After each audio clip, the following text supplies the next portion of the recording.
4, 3, 2, 1. Studio Classroom is Recording.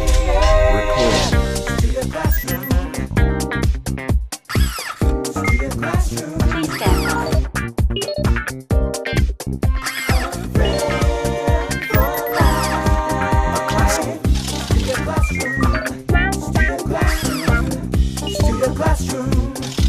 Studio Classroom is on the air.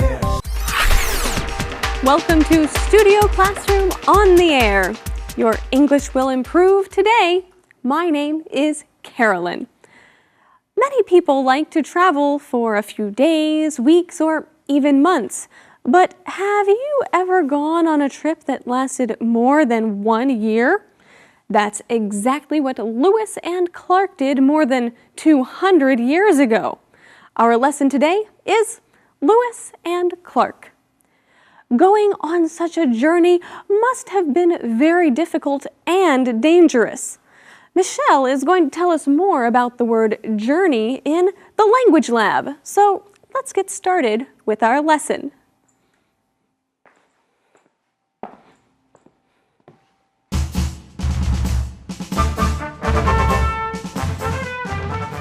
Lewis and Clark.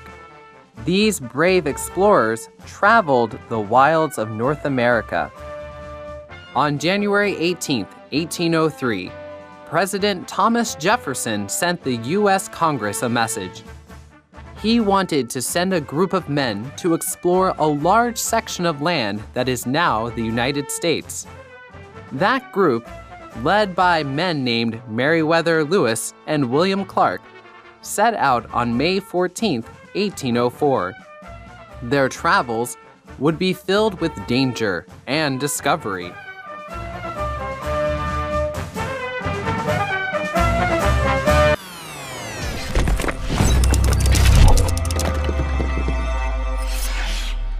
Hi everyone, welcome to Language Lab. 这篇文章的第一个重点，我们看 explorer 这个名词 ，ex 这个字首有向外的意思，所以 explorer 是指探险家、探勘者或者是考察者。例如 ，the explorers went through much hardship during their quest to find a new land。这些探险家在寻找新大陆的过程中经历了许多艰辛。或者是 the observation station was built by several polar explorers。这个观测站是由几位极地探险家所建造起来的。如果字尾的 r 去掉 ，explore 就是动词。例如 ，right after we arrived the hotel, we set off to explore our surroundings。我们一到达旅馆就出发去探索周遭的环境。继续我们看的是 discovery 这个名词 ，dis 这个字首是指离开或分开。Cover 这个字根是指遮盖，所以 discovery 在这里是指发现或发掘。例如 ，For Emily, her days of living abroad were full of excitement and discovery。对 Emily 而言，在国外住的时光充满了兴奋跟新发现。Discovery 也指被发现的事物。例如 ，The medicine is a new discovery that will make a huge impact in the field。这个药会是对这个领域影响甚巨的新发现。如果去掉字尾的 y，discover 就是动词。例如 ，the treasure chest was discovered by several divers。这个藏宝箱是几个潜水的人所发现的。Thank you so much, Michelle. Our lesson today is on two explorers named Lewis and Clark. So let's learn about them in our lesson right here. We read, these brave explorers traveled the wilds of North America. And they are explorers, they are people going out into a new area, and we see that area described in an interesting way here. It's called the wilds. Now, if a place is wild, then it's not tame. It hasn't been controlled by something, and the wilds would be an area where no one really lives and people aren't growing anything there. It's a wild land. That's right. For an example, I have some friends who live in the wilds of Canada. They're not in a major city. They're not even in one of those towns. They're actually out in a place where there's very few other people living, but there's a lot of nature, okay? They're living in the wilds. Now, we use this word in that sense with the letter S, right? Living in the wilds. However, you can go into the wild. That means you're going, maybe exploring somewhere where there are no other people. You're going into the wild. Great example. So these two men, Lewis and Clark, are going to explore the wilds of North America, and we read why they did that. On January 18th, 1803, President Thomas Jefferson sent the U.S. Congress a message. So the president made a decision, and we see here that president is capitalized. Now, sometimes we see this word with a lowercase p as well, and there's a reason for that. If the P is in front of a person's name, then it should be capitalized. President Jefferson. But if there is no name, it's just the title, it's a lowercase p. That's right. So if I wrote the sentence, what did the president do today? The president, the P there would be a lowercase p. However, if I wrote the sentence, what did President Trump do today? The P in president is capitalized. And this goes for other professional titles as well. What did the prime minister do today? That is a lowercase p and a lowercase m. What did Prime Minister Harper do today? Those are uppercase letters P and M. Dr. Smith, that is a capital D. Or what did the doctor do? That's a lowercase d. So it goes for all other professional or most other professional titles. That's a good point, Gabe. So just remember, if the person's name is there, the person's name should be capitalized, and so should their title. So President Jefferson sent Congress a message, and it was because he wanted to send a group of men to explore a large section of land that is now the United States. Well, I love how the sentence says this section of land that is now the United States, because at the time it wasn't considered the United States of America. There were actually 3 different major sections. There was the part that was American, I guess, owned or lived in by the United States people. However, there was also parts of the United States that was Louisiana, that is owned by the French, and also the Spanish territories as well. So now it is called the United States. Right. Before, the United States was quite small and was just on the eastern coast of what is now considered the U.S. So this group of people, that group, led by men named Meriwether Lewis and William Clark, set out on May 14th, 1804. And you can see a great picture of these two men right there, Meriwether Lewis and William Clark. Yeah, Carolyn, I gotta say, they don't look like people about to go out on an adventure exploring the wilds of an unexplored country. I mean, do you see what they're wearing? I do, but you may notice, Gabe, that this was occurring in the early 1800s. Yeah. So those are not photographs, those are portraits that were painted in a very formal way. Okay, so they're portraits. Perhaps this is maybe what they would have dressed if they were appearing before an assembly of people. I hope they would be wearing something a little more comfortable while they were exploring. But we do see a phrase here in this sentence. They set out on May 14th. Can you talk about that phrase? Well, to set out simply means to leave or to start a journey. Okay, so you can use this phrase in different ways. You can set out on followed by the date. They set out on May 14th. Now, if we had the time there as well, you would use the word at. They set out on May 14th at 9 in the morning. What about set out for? You could talk about the destination. They set out for the other end of the country on May 14th. Very good. And their travels would be filled with danger and discovery. And there's another great phrase there in our sentence, to be filled with something. And that just simply means that there will be a lot of something. Okay, so filled with. This reminds me of the creation around us. I'm always filled with wonder when I look at God's creation. Or the movie, The Avengers. All of the Avengers movies are filled with adventure, and they're a lot of fun to watch. You could also say they're filled with action. There's a lot of action in those movies, and I think that Lewis and Clark's journey was filled with action and discovery and danger. There was a lot going on. Well, I know that they were out in search of a lot of new things. Did they have a destination in mind? I'm not exactly sure, but I wonder if the journey for them could have been part of the destination. Let's find out about the phrase, the journey is the destination, in the Info Cloud.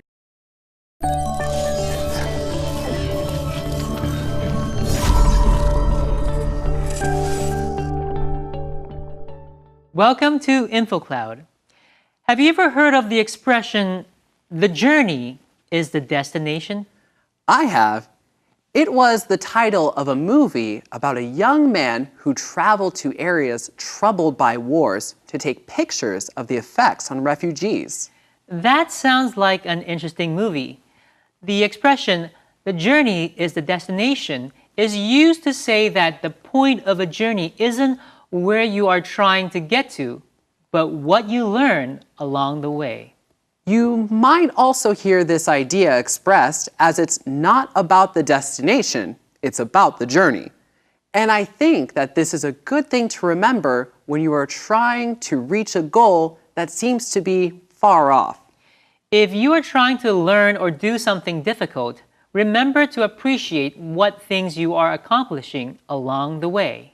When the journey or the path to your destination becomes its own reward, you become aware of how trying to reach your goal is the reward.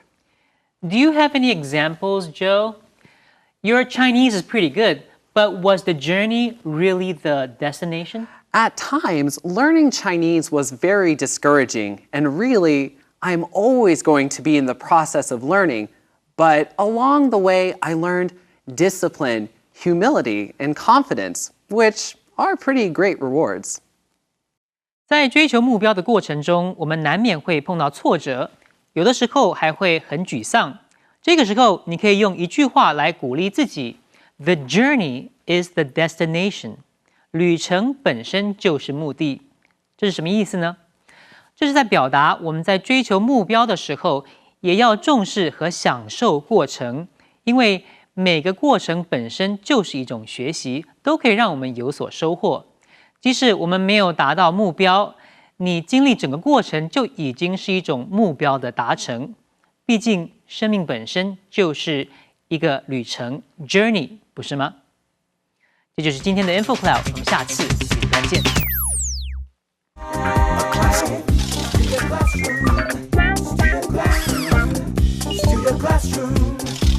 Studio Classroom is on the air. Welcome back, friends. Today in our lesson, we are learning about two men named Lewis and Clark. Meriwether Lewis and William Clark were sent into the wilds of North America by U.S. President Thomas Jefferson to explore an unknown land. They faced many challenges along the way, so let's find out some of the things they faced.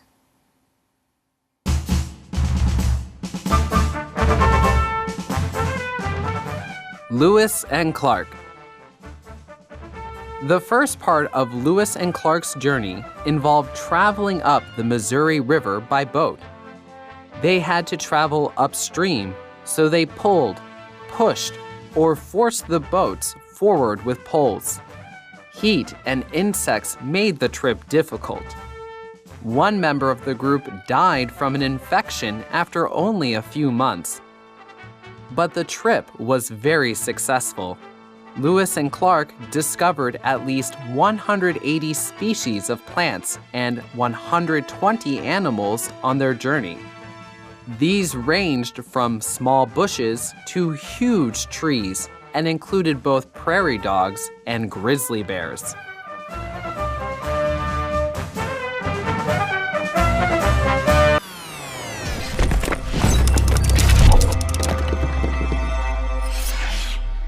OK， 接下来我们看 journey 这个名词。journey 是指旅程或旅行。例如 ，Our journey to New York was a total disaster. Our flight was delayed, and our bags were lost. 我们去纽约的旅行是一场悲剧，我们的班机延误，行李又遗失。Journey 和 trip trip 不同之处是 trip 可以是指短程的旅程，例如 We had fun on our short trip to 桃园，我们在往桃园很短的路途中很开心。Journey 也可以指心灵上的旅程，例如 The journey to adulthood isn't always easy， 转变为成人的过程不见得都很轻松容易。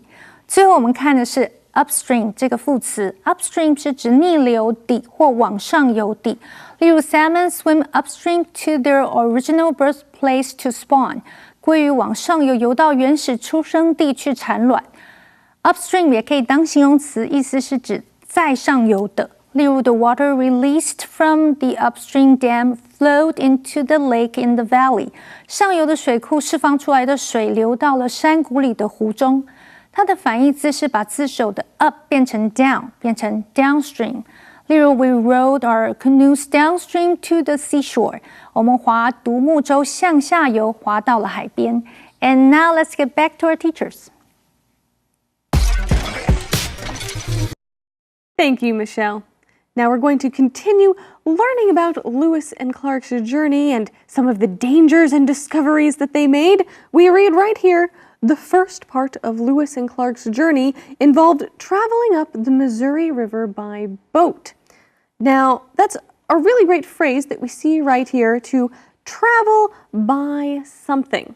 And you can use this whenever you want to express how you got to a place. Okay, so in our lesson, we're learning about how they traveled by boat. They took a boat.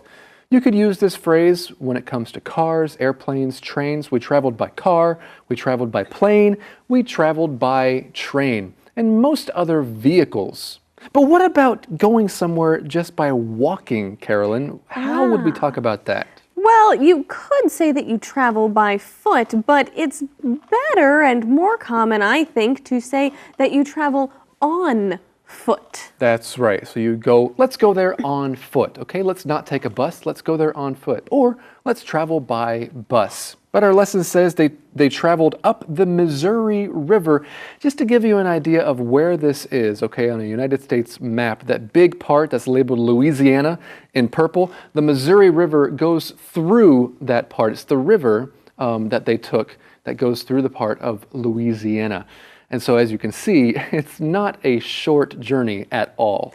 No, this was a very long trip that they were taking, but they had a lot to see and a lot to learn. And we read that they had to travel upstream, so they pulled, pushed, or forced the boats forward with poles. So this was not an easy journey. They were traveling against the current of the river. That's right. Of course, the opposite. If you're going with the current, then you're going downstream, okay? We read on here, heat and insects made the trip a difficult one. Okay, it made the trip difficult. So let's take a look at that phrase, to make something difficult. What is that all about?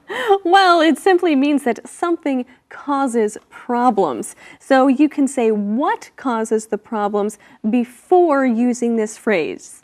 Okay, so you could also continue this phrase, it made it difficult to do something. We could say, heat and insects made their journey difficult to travel, or made the trip difficult to travel. Another way to use that would be to say, sometimes in a room when the AC is on and there's fans blowing, it's hard to hear other people, right? The AC made it difficult for us to hear the speaker while he was giving his speech. It was too noisy. Well, the heat and the insects and having to travel upstream by boat certainly made their journey quite difficult. And we even learned that one member of the group died from an infection after only a few months.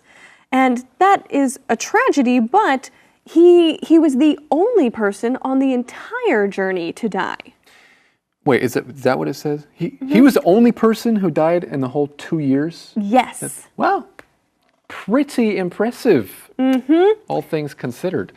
Okay, well, we continue here, but the trip was very successful, and the fact that Carolyn just shared is what makes it successful, or partly what made it successful. Lewis and Clark discovered at least 180 species of plants and 120 animals on their journey.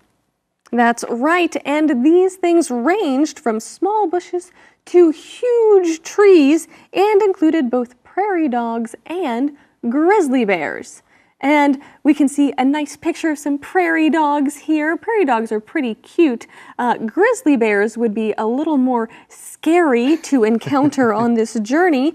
But in the sentence, we see the phrase range from small bushes to huge trees. And this is a great structure to use when you want to show how wide of a range or how much of a variety of something is included. And so if you want to use this phrase, you use it when talking about extremes, or share the two extremes. It ranges from one thing to the next. For another example, at the festival, the performers ranged from small unknown bands to world-famous musicians. Okay, so you can see those are two extremes. It's good to put the two extremes in there in your example sentence because you don't have time to share all of the other things that are included. Right, so this is great when you have a lot of things and a wide range of them that you want to include or express to your audience. Now, something that we always enjoy doing is experiencing a little bit of a challenge. And today, let's go to the SC Challenge. The SC Challenge will be a challenge today as we go on a journey. So let us meet our contestants for today's lesson. And please tell me, have you ever been on a journey? Hi everyone, I'm Linda. And I've been on many journeys. I actually love going on journeys. Excellent, Linda. Perhaps you will have an advantage today. And you, sir. Well, my name is Brandon, and I also like to go on journeys, so I'm excited to get some questions here. And this challenge is going to be great, but I think I can handle it. Yes, I think that both of you are well prepared for our lesson today on Lewis and Clark. So, here is our first question for the SC Challenge. Who sent Lewis and Clark on their journey? A. President Washington. B. President Jefferson. C. President Lincoln. Or D. President Roosevelt. Oh, Brandon. Ooh, I'm going to guess D, President Roosevelt? A good guess, but not the correct answer. Linda? Let's see, was it President Jefferson? That is correct. B. President Jefferson sent Lewis and Clark on their journey. All right, that's 1 point for you, Linda. Our next question, what made Lewis and Clark's trip difficult? A. Heat. B. Insects. C. Rivers. Or D. All of the above. Oh, that was close, Linda? I'm going to say D, all of the above. That is correct. All of those things made their trip very difficult. All right, the final question. What is one thing Lewis and Clark did on their journey? A. Identify new plants. B. Develop new medicines. C. Make new tools. Or D. All of the above. Linda? D, all of the above again? That is not the correct answer this time. Brandon, you have a chance here. I'm going to go with B. Develop new medicines is also not correct. Oh, no. The remaining two answers are A, identify new plants, or C, make new tools. Maybe A, identify new plants? Yes, that is the correct answer. I'm sure our viewers knew that right away, that A, Lewis and Clark discovered at least 180 species of plants. Wow. They did a lot on their journey, and that is all the time we have today for the SC Challenge. Thank you for joining us. Lewis and Clark learned a lot of interesting things on their journey, and we have learned a lot of new things in our lesson today. We learned 2 travel phrases, to set out and to travel by. Try to use those phrases the next time you go on a journey, and we'll see you next time on Studio Classroom. A lifetime.